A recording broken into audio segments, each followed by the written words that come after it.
Hello and welcome back to the Craft Beer Corner. For today's episode, we are jumping right into part two of the Oskar Blues Cannundrum Sampler Pack review. Part two, it was a 5-can sampler. It's a 15-can pack, 3 of each of 5 styles. So we did the first 3 in part 1. This is part 2, so the last 2 beers we have yet to delve into. That leaves the Dale's Pale Ale, which is a pale ale. I know, very, very inventive name, Dale's Pale Ale, being that it's a pale ale. That one is 6.5% ABV. And then finally, the Gnight, and that's Night with a K. This is an Imperial Red IPA, and this clocks in at 8.7% ABV. So without further ado, let's get jumped right into part 2, starting with the Dale's Pale Ale.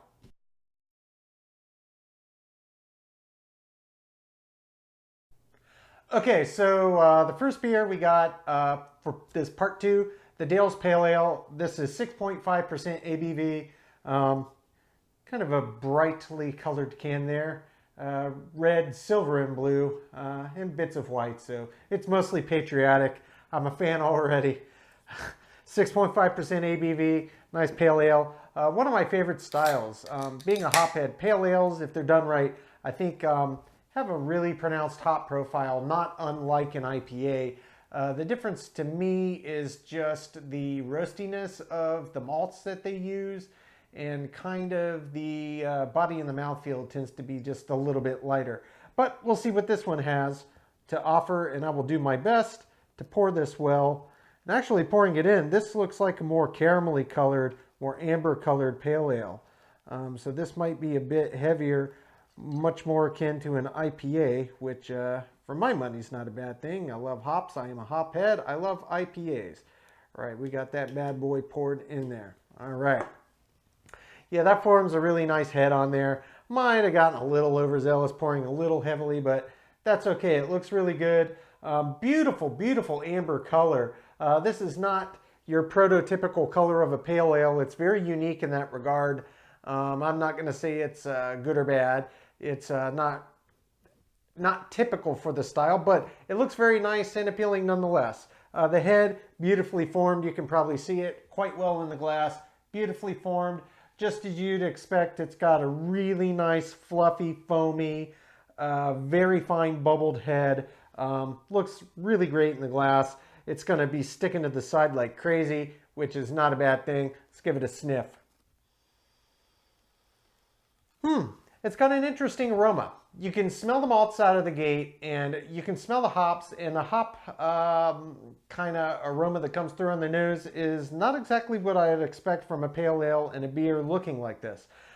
You smell the roasted malts. You can definitely get that hint of caramel from the caramel roasted malts. It may well have Cara pills or something like that as a part of the base in their malt bill.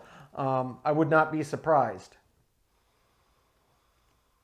Yeah, it's very strong. Gets this really nice caramel, almost hints of buttered popcorn or toffee as well, which is often the case when you get those caramelly roasted Target malts there. It smells really nice. It smells very appealing. But the hop profile that comes through on this, not what I expected. I expected kind of an earthy hop aroma. It's not. It's actually quite floral and, dare I say, fruity. Yeah, and it just kind of rides in the back. So the malt is definitely in the forefront, and then the hop aroma is in the background. I'd say it's roughly 70-30 would be the percentage there that comes through. But the head has settled a decent bit, so I think that's appropriate for sampling. Let's go ahead and have a sip and see what this is about.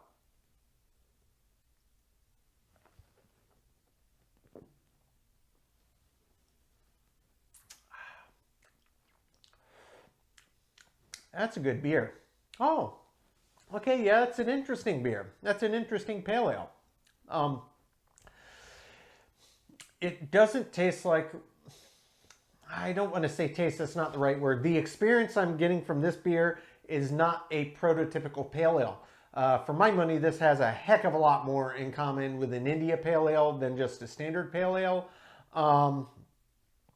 Maybe they decided to call it a pale ale because it isn't hopped quite as heavily. that could well be. That would be my best guess. But for a pale ale, this is quite nice and quite unique. The first flavor that really hit me was the overwhelming caramel and the toffee and the hint of popcorn that I did smell very strongly on the nose. But then after that, I got this nice light fruitiness. I can't pinpoint the fruit, but it's in there. I'll take another sip to really think on it. And then it finishes off with actually a rather earthy hop profile, which is surprising to me, being that I couldn't imagine that the kind of fruity accents that I was picking up came from anything but the hops. But it doesn't impart any kind of fruity or juicy or floral flavor profile in with the hops. It's actually very earthy, which for me is my favorite in a pale ale. It's literally style appropriate and literally one of my favorites that you can use for a pale ale and indeed in an IPA. And I like all hop varieties. I don't really discriminate, but if I have to pick a preference, I'm going to pick a classic, more earthy hop, or kind of a West Coast IPA style that has those big, bold pine tar resin forward flavors. I don't dislike, I don't hate the fruity ones or the floral ones or the ones that some might call juicy. I just prefer the earthier, grittier. It lets the bitter speak much more clearly in the beer, in my humble opinion. And I think it pairs well. Like, I take my coffee black, for instance, that edge of bitters, that earthiness that you get from, say, a nice deep French roast. It's that same quality that I really like in IPAs and pale ales from the hops that they choose. But this is really nice. I'm going to take one more sip to see if I can pinpoint the fruit I'm tasting.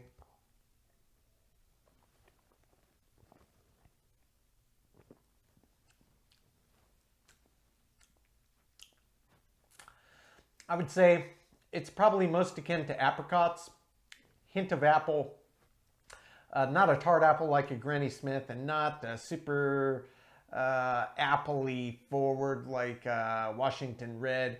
Maybe something kind of akin to a Golden Delicious. That's the type of apple profile I'm getting, but without the sweetness. So I think maybe a really apple forward, hard apple cider. That's the fruit profile I'm getting. But it's very subdued on the palate. It comes through maybe 10% of the overall flavor profile.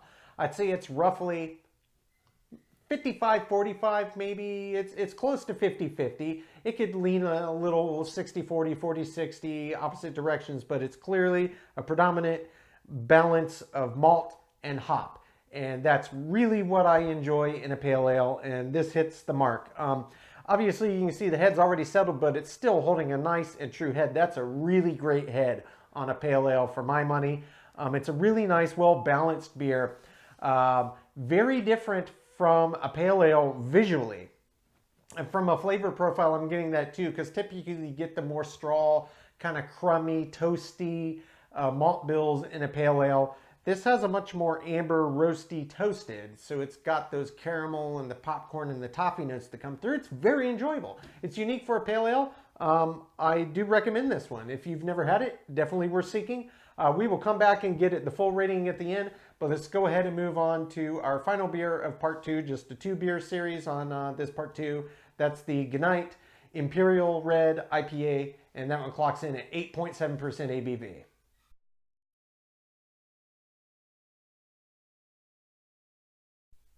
Okay, so for the final beer in part two, which is just 2 beers left out of the 5-pack for the Oskar Blues Cannundrum Sampler Pack sample and testing, we've got the Gnite Imperial Red IPA. This one clocks in rather high, 8.7, aptly named Imperial. This ought to be a big beer.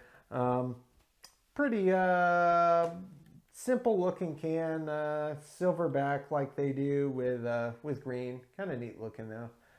Nice grass green. But let's go ahead and get this one cracked. And an Imperial Red. This ought to be a nice looking beer, I imagine. And see if I can pour this one well. I will do my best. As always, I am not the greatest beer pourer in the world, but I will try to pour this appropriately. It's already getting a decent head form, so I'm going to wait a little longer than I would to rough it up down the middle just a bit, just a bit. We don't want to go bonkers. No, I'm going to go back to gentle. Ah, yeah. See, even when I try, try super hard to get it right, and that's what I do. That's a bit much for the head, but nonetheless, while we wait on that to settle a bit, we can look at the color. Yeah, I mean, I guess I could call this a red IPA. It's much more of a caramel colored IPA. Clearly some roasty caramelly malts. I guess it's got a red twinge to it, so I'm not going to split hairs here, but it's a nice looking beer. No doubt about it. The head, obviously I poured it a little high, but it is your classic IPA head. Nice thick foam that has got really tightly formed bubbles in there.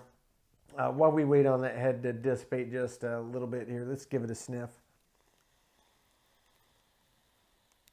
You know, interestingly, this one being such a bigger beer than all of the others from the sampler pack, and certainly more than the Dale's Pale Ale, the aroma is not nearly as pronounced in this.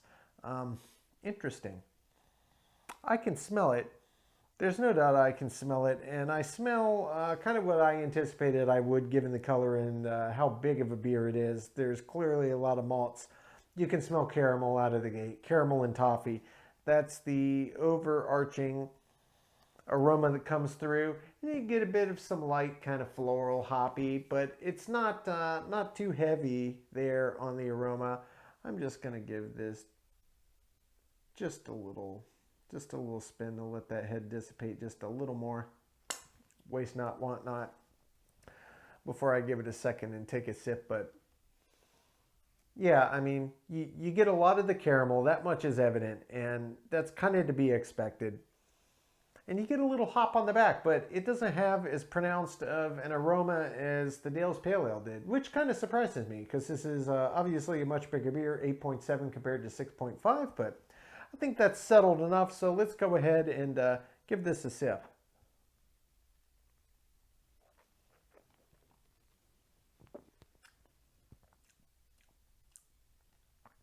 Yeah, it's a much bigger beer. Yeah, that's a much bigger beer. It is a little boozy. It almost tastes like maybe there's a little rye in here. I wouldn't be surprised. I have not done the research to see if I could find their malt bill or if they talk about what they brewed in it. Some brewers do, some brewers don't, for obvious reasons. But it does taste a bit of rye, which for me is an enjoyable thing. I like rye beers. I like rye IPAs.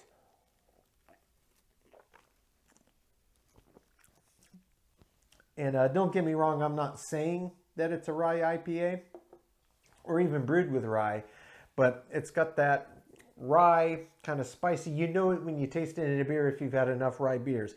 It's got that distinct rye flavor. If they didn't use rye in this beer, I would be really, really interested to see what they used in the malt bill that's imparting that flavor, because it definitely tastes strongly of rye.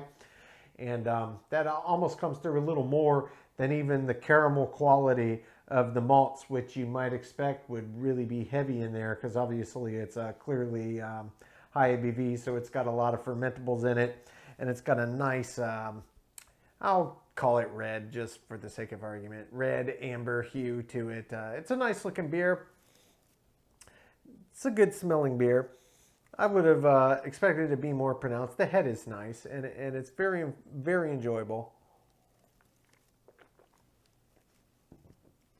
As you'd expect, it's got a pretty big body. And the mouthfeel, though, it's not quite as large as you'd expect to be on a beer this high. Overall, I'd say the body is kind of medium to medium heavy, and the mouthfeel is a little on the thinner side, which is surprising given the fermentables. The finish doesn't last particularly long for the overarching characteristics of the beer, but what you do get for sure is what to me just screams rye, and that's what rides out in the background. You get a big mouthful of malt up front, and you get the little bit of the hops in there, but there's this what tastes like rye. I mean, I keep saying it, and I'm going to say it again. That is the overwhelming flavor that comes through to me is rye. I mean, I would bet you money that they brew this beer with rye in it because it comes through so heavily. It doesn't take much of rye. It's a very powerful ingredient in a malt bill to really let it shine forward, or you could even say take over, depending on how they intend to balance it. But it's a nice beer. It is a little on the boozy side. 8.7, that's a high ABV. It's kind of to be expected, and I from time to time like a little boozier beer. No, you're having something a little bigger or something a little heavier. It's a good beer.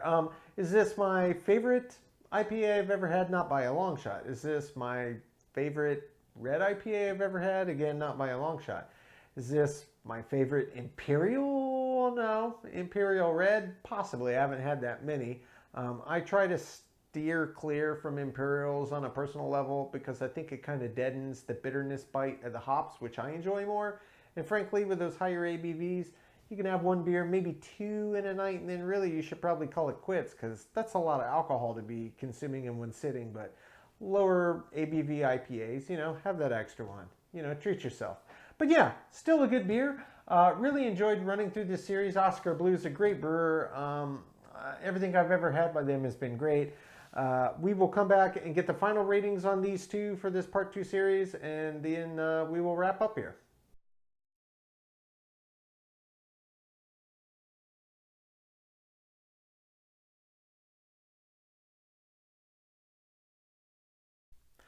Okay, now that we have sampled both of the beers, this is a short one, just 2 beers in the final 2 out of this 5. In the Oskar Blues Cannundrum mixed 15-pack, 5 beer sampler pack times 3. So 3 of each style and 5 styles, 15 beers. Nice pack, good price point too. I got mine at Total Wine.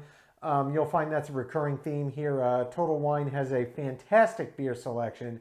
If there's one in your city or near your city and you're looking for good beer, that is probably the #1 place I would recommend to look because they carry a massive volume. Thousands of really hard to find and fantastic craft and global beers. Definitely worth the trip if you have not been. But anyway, we'll jump right back to it. The Dale's Pale Ale, 6.5% ABV on this one. I really enjoyed this beer. I've had it before. But I was being really critical while I was experiencing it to come up with a rating, and it's a good beer. I do enjoy it. I enjoy pale ales, and this is a good example. Aroma, I gave it a 7. It was a really nice aroma for a pale ale. Taste, I gave it a 7 as well. Those are both above average scores. It's certainly in the higher end of pale ales I've had. The body was exceptional for a pale ale. It was very, very great example. 8 out of 10 there. Mouthfeel even better. I gave it almost perfect, 9 out of 10. The finish on this one was so long and just classic pale ale. I really enjoyed it, and I like a nice long finish on a beer, especially when the finish really lets you taste all of the different parts as it interplays from start to finish, so you can really think about what you just experienced with any beer. And this one did a great job, 8 out of 10, well above average. The head and retention on this one, I could not have asked for more out of a pale ale. It was textbook. 10 out of 10, perfect score in that category. The appearance on this one, it wasn't bad, but like I said, most pale ales tend to be lighter. They're going to be more of a classic straw, yellowy color, not dissimilar from the Pilsner. This was a lot more amber hued, which really it just comes down to the quantity and the roast of the malts. They had more roasted malts, probably some Carapils or some other caramel roasted malts in there, and that imparted that amber, slightly orangish hue, which is it's not a bad thing, but it's not exact for the style. So to be fair, I gave it high end of average, 6 out of 10, because it looked nice, but not exactly right for a pale ale. Balance, this was an exceptionally well balanced beer. I really, really appreciated the balance in this beer, in fact. Been a long time since I've had Dale's Pale Ale. I remember the first time I had it, I was, wow, that's a really nice pale ale. Oskar Blues, okay, and that was the first Oskar Blues I ever had, and they've got great beers. 8 out of 10 there. The feeling and intangible, it took me back to the first time I had it. It's not a beer I have often, but I do enjoy it. 8 out of 10 there. It's just a great pale ale. Finally, as an example of style, again, I give it on the high end of excellent, well above average, 8 out of 10. That brings the total score on the Dale's Pale Ale, that's a mouthful, up to 79 out of 100. Really great score, well above average beer. If you're a fan of pale ales, this is a really great example. I think you would enjoy it. It's available in most places I've been. I'm in Tampa, Florida, and I travel, but you can still find this. I don't know if it's available as readily on the West Coast or in the Northeast, etc. But really good beer. I really enjoyed it. I do recommend it. Finally, moving on to the Gnite. This is Imperial Red IPA, 8.7% ABV, big beer. You know, self-professed, I'm not the biggest fan of Imperials, especially when it's IPAs. There's a multitude of reasons, and I've alluded to that and talked about some aspects in some of these review videos I've done. But sticking to the facts, as an Imperial Red IPA, here's what I think. The aroma, I expected so much more from a beer with 8.7.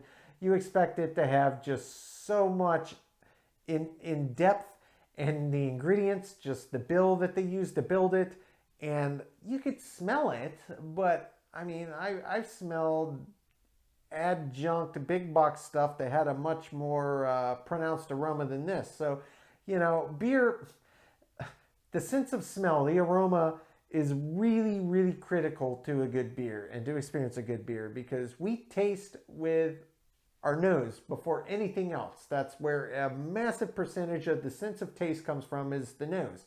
And to get you prepared for what you're about to experience, you know, the nose is one of the biggest keys. It gets you excited about a beer. It lets you jump in and start thinking about what there might be in there just by smelling it. This one, yeah, it had an aroma, but, you know, just average. I gave it the high end of average to be fair. But, yeah, could have been better. 6 out of 10. The taste, I give it the same thing. You know, it's not my favorite style, but I was being subjective to some extent and objective in others. But when I thought about it, I've had Imperials, I've had Reds, I've had Imperial Reds before. This one, comparatively, I give it high end of average. 6 out of 10. The body on this was actually above average, as you might expect from an Imperial beer. 8.7, it's going to have some body to it. 7 out of 10 there. The mouthfeel, though, I was kind of shocked. I docked it a point in that category. It wasn't bad. It wasn't thin. I just expect with that many fermentables in there, it might have a bit more viscous, mouthy, stick around and let you taste and experience more and for a longer duration than I did. So 6 out of 10. The finish was a little better because it really lets you go pretty cleanly from start to finish and pick out all the nuances in the beer. Pretty good finish. I'd say above average. 7 out of 10 there. The head and retention, just like the last one, I thought this actually was one of the, you know, perks of this beer. It did pour with a great head and great retention that was almost perfect textbook for the style. So 9 out of 10 there. The appearance, it was a red IPA. It could have been a little more red, but let's not split hairs. A lot of them come out that way. It's hard to get that true red look without some coloring or fruit or something in the background. But this did a very good job, above average, 8 out of 10. The balance on this one, it was a well-balanced beer. No doubt about it. I could cleanly pick out all the different aspects of it, which was quite enjoyable. Again, I don't know if there was rye in there, but I thought that there was, and that was nice. And the balance of the malts and the different malts and the hops really came through in this one. It was above average, 7 out of 10. The feeling and the intangible, though, this is probably, you know, because this is the subjective category. I'm not the biggest fan of the style, but it was fine. I've had better, I've had worse. I just gave it flat average, 5 out of 10 for my feeling intangible. As an example of the style, I gave it high end of average, which I think it did deserve. It wasn't stellar, but it wasn't just average, and it wasn't bad. 6 out of 10. And that does bring the total score on Gnite up to 67 out of 100. So it's getting very close to the above average. It's between high end of average and above average. It's still a good beer. If you're into Imperial IPAs or indeed Red IPAs or Imperial Red IPAs, you probably would enjoy this one. So overall, I do think for part 2, wrapping up the Oskar Blues Cannundrum sampler pack, I enjoyed all of the beers in their various respects. Some much more than others, but you know, it all comes down to personal preference. But that's my thoughts on all 5 of these beers. I really do appreciate everybody tuning in. I hope you could take something away from this. If it was mild entertainment or learning something, or maybe just helping you figure out what beers that are out there currently in the marketplace maybe you might be interested in trying to check out. I hope you learned something and at least had a little something you could take away from this. We have much more to come.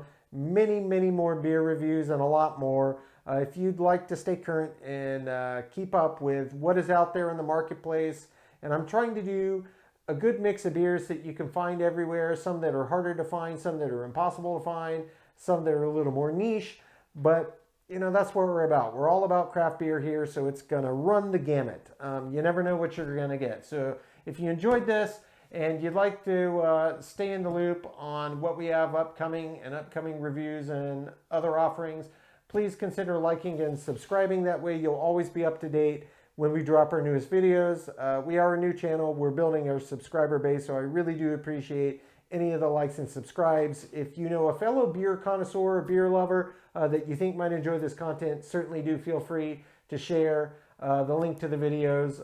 There's much more to come. I do appreciate it as always. And everybody, you know the drill. Keep it beer, keep it craft. We'll see you on the next one. Cheers.